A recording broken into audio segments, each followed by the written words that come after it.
जय हिंद दोस्तों, मैं हूं जितेंद्र दीक्षित। 4 PM महाराष्ट्र में आपका स्वागत है। महाराष्ट्र के मुख्यमंत्री एकनाथ शिंदे और उप मुख्यमंत्री देवेंद्र फडणवीस, जो कि राज्य के गृह मंत्री भी हैं, वे आज राम जन्मभूमि मंदिर के उद्घाटन के मौके पर अयोध्या नहीं गए। उनके अयोध्या न जाने को लेकर महाराष्ट्र के सियासी गलियारों में चर्चा हो रही है कि इसके पीछे कारण है मराठा आरक्षण को लेकर चल रहा आंदोलन। मराठा आंदोलनकारी मनोज जरंगे पाटिल 3 दिनों से यात्रा पर हैं। मुंबई की ओर उन्होंने कूच किया है। आज तीसरा दिन है। 20 जनवरी से उन्होंने जालना से अपना मार्च शुरू किया था। पहले वो बीड़ पहुंचे, उसके बाद अहमदनगर पहुंचे और कल वो पुणे जाएंगे।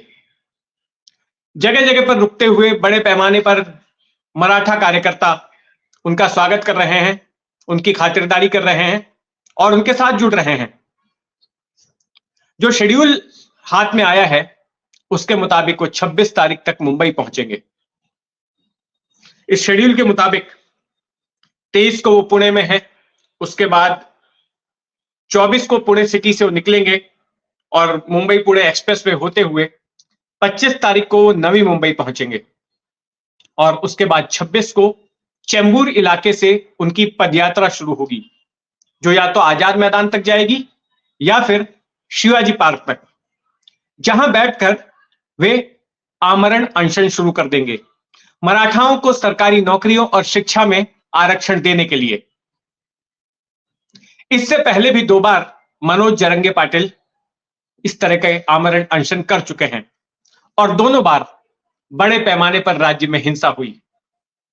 हालांकि इस बार उन्होंने जो अपना मार्च शुरू किया है और उसके बाद जो अनशन करेंगे, तो उसको लेकर जरंगे पाटिल ने यह ऐलान किया कि आंदोलन शांतिपूर्ण होगा, कोई हिंसा नहीं होगी, लेकिन उन्हें मुंबई पहुंचने से रोकना नहीं चाहिए। अगर रोका जाता है तो फिर इसका विरोध किया जाएगा। उन्हें कोई मुंबई पहुंचने से नहीं रोक सकता। और उन्होंने पहले यह भी चेतावनी दी थी कि मुंबई ठप कर देंगे।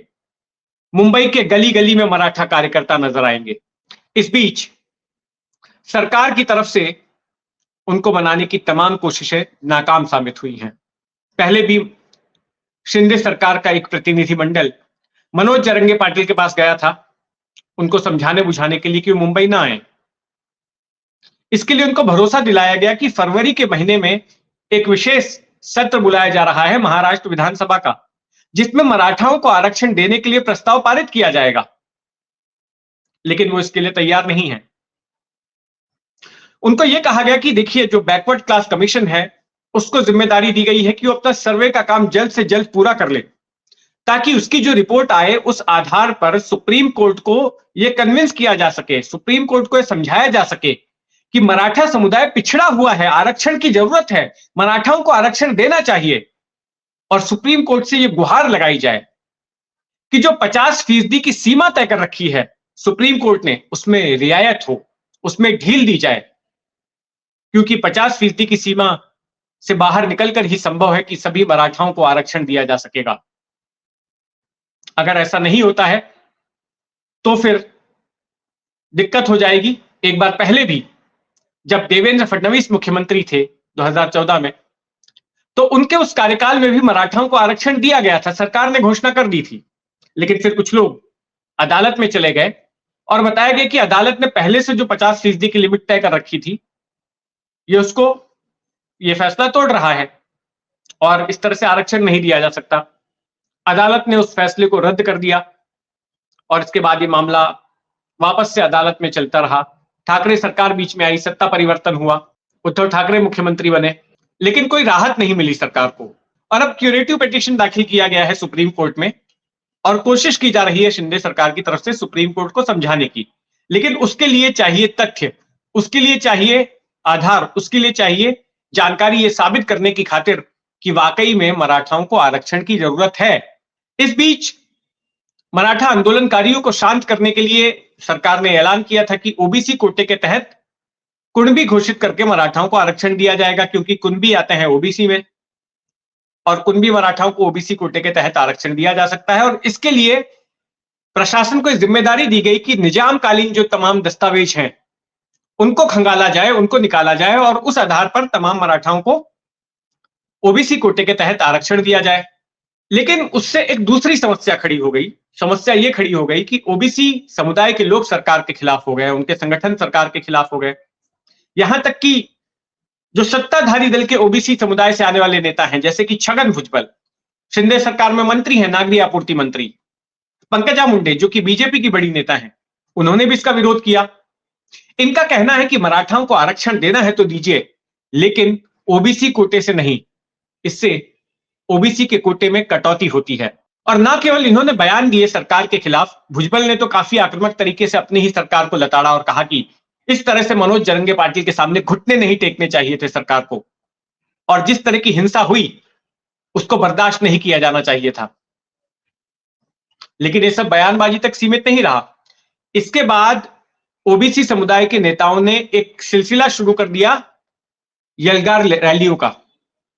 जगह जगह पर अब तक ऐसी 4 रैलियां हो चुकी हैं जहां पर ओबीसी समुदाय इस तरह का आयोजन करता है, जिसमें कि अलग अलग पार्टियों के, अलग अलग संगठनों के ओबीसी नेता एक साथ आते हैं और भुजबल ऐसी हर रैली में होते हैं, संबोधन करते हैं सरकार का विरोध करने के लिए।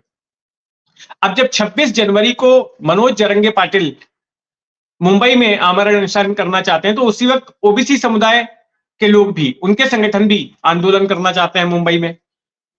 हालांकि मुंबई पुलिस ने अब तक किसी को भी अनुमति नहीं दी है, ना तो मराठाओं को और ना ही ओबीसी के संगठनों को। लेकिन यह मामला तूल पकड़ता जा रहा है और मामला संवेदनशील इसलिए है क्योंकि 3-4 महीने में लोकसभा के चुनाव हैं और ओबीसी समुदाय और मराठा समुदाय, ये महाराष्ट्र के 2 सबसे बड़े समुदाय हैं, इनका सबसे बड़ा वोटर बेस है और कोई भी पार्टी इनकी नाराजगी मोल नहीं ले सकती, ऐसा रिस्क नहीं उठा सकती। जाहिर तौर पर बीजेपी का इस वक्त मिशन है महाराष्ट्र में 48 में से 45 सीटें हासिल करना चाहती है बीजेपी।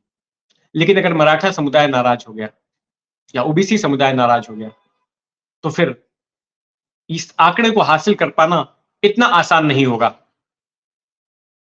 तो कोशिश जारी है सरकार की तरफ से मराठाओं को समझाने की, लेकिन दूसरी तरफ एक चिंता लॉ एंड ऑर्डर को लेकर भी है, कानून व्यवस्था को भी लेकर है कि अगर मनोज जरंगे पाटिल मुंबई पहुंच जाते हैं, उनको हर शहर से पुलिस इजाजत दे देती है आगे बढ़ने की और वो वाकई में मुंबई आ जाते हैं, तो क्या होगा? क्या मुंबई में हाहाकार मच जाएगा?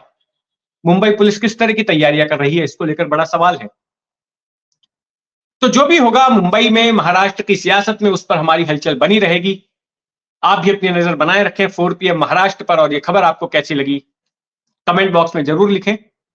और अगर आपने अब तक इस चैनल को सब्सक्राइब नहीं किया है तो सब्सक्राइब कर लें। जय हिंद।